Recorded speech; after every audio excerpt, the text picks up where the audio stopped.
Hello, Apartment Therapy. Welcome to my 290 square foot apartment in Midtown Manhattan. Let me show you around.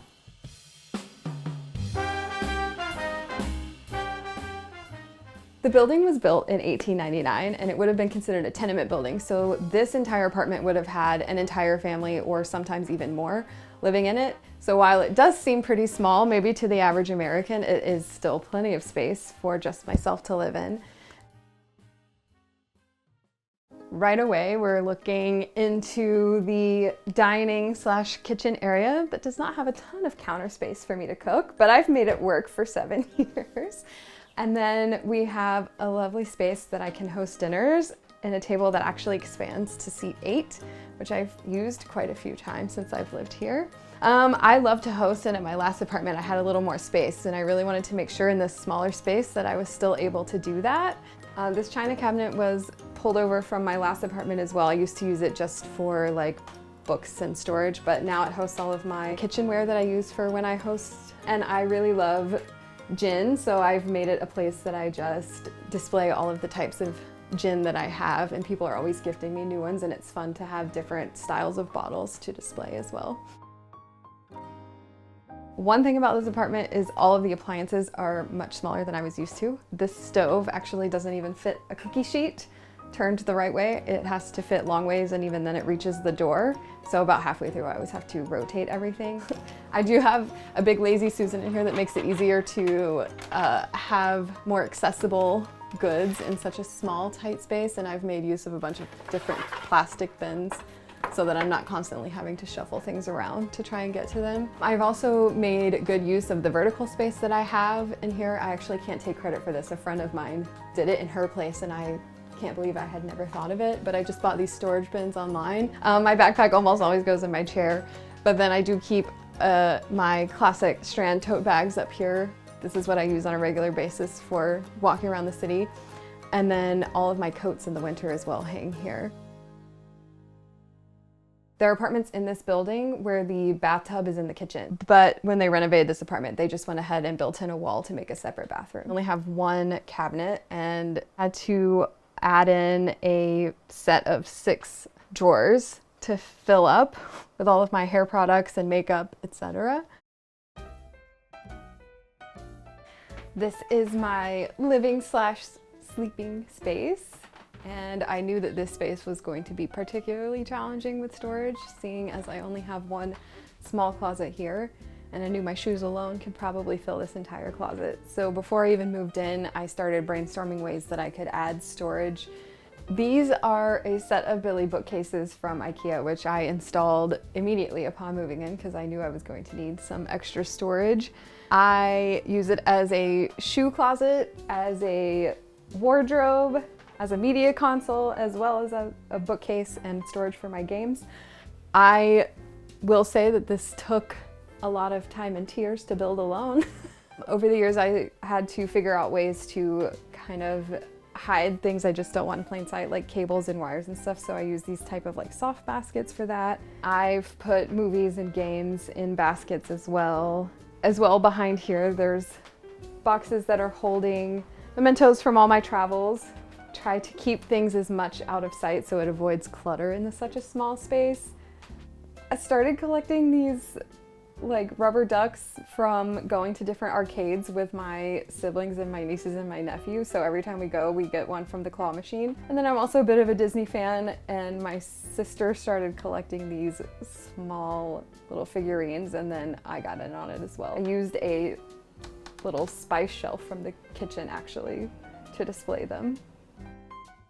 This is my living space, and it has seen a few different layouts since I've moved here, mostly to accommodate for working from home during COVID. The couch was one of my first purchases when I moved here. I was very excited to buy a piece in an interesting color and with a fabric that I knew would withstand all of my messy eating on the couch every night. I used to have this couch laid out more in front of the TV, but then I got a desk during COVID so I could work from home. So I had to shuffle things around, and it just fit in this area, surprisingly. It was the perfect size to slide back against the fireplace, which wasn't really upsetting because you still can tell it's a fireplace and you get like a cute little backdrop. The prints over the fireplace are all thrifted, and the one in the center, I have no idea what it is, but it's beautiful, and I found it last fall and absolutely knew that it would tie together everything else that was hanging over my mantle. And then I have this shaving mirror from the 1850s. The glass in it was mercury glass, so I had to have it removed for safety reasons. The frame itself is cast iron, hand-painted florals, and then it has mother of pearl around the edges. This is my sleeping area with my beautiful south-facing windows where I get gorgeous light almost all day. It is probably my favorite thing about this place, in addition to all of the exposed brick. Not only is this a comfortable place to sleep at night, but it doubles as storage for my multitude of Christmas decorations, because Christmas is my favorite holiday and there was no way I was missing out on decorating my apartment just because there was nowhere to store things. So I found a bed on Wayfair that has a hydraulic lift and hidden storage. I wanted to add pops of color with accent pillows. This one is from Anthropologie. This one's actually made by my great-grandmother by hand. And this is still in great shape, having been made, I don't know how many years ago, but it's been a nice pop of color throughout the years as well. I am an executive assistant in finance, so I have a lovely desk phone here that is the centerpiece of the room. It's the first thing anybody comments on when they come to my apartment because it stands out so much. It's kind of a requirement for the job, but I have absolutely loved having a desk. And now not only do I have a place to work, but I also use it to game. And again, this was a little bit of a sacrifice for space. I actually got rid of like a reading chair. I had a little reading nook here, but I think it was a good trade-off to have a full setup for working from home. Task chair here, which is actually not great for sitting for long periods of time, but that's actually probably not a bad thing when you're working from home. Forces you to get up sometimes. But I wanted something that still tied in with the color and the style of my apartment. And I have a fun little Hello Kitty themed keyboard here that a friend so nicely gave to me for my birthday that I use for typing and gaming. Gaming is something I got into in 2020 just to be able to spend time with friends, and it's something that I've kept doing just as a way to relax in the evenings. I've lived in this apartment for almost 7 years, and I will be actually vacating in about 2 weeks to just down the street, but it does feel a little bittersweet to leave a place behind that has so much charm in its imperfections, and it is rent stabilized as well, which is a little bit of a tough thing to leave behind, but it was time for somebody else to enjoy it. While I've lived here, I've gone through a lot of different seasons in life, but one thing that I could always count on was this being a safe place for me to just be who I am when I came home at the end of the day. And it's made me realize too that I don't always need a lot of material things to be happy, because there's not a lot of room for material things in here.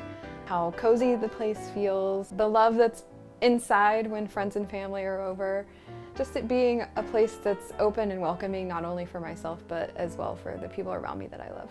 I think that home is the place where you should be able to come in and just drop the mask. You know, a place where you can come in and you can be yourself, you can be messy, you can be full of whatever emotions the day has brought to you without worrying about what anybody else is thinking. And I also think that home should be a place where your friends and family feel comfortable doing that as well.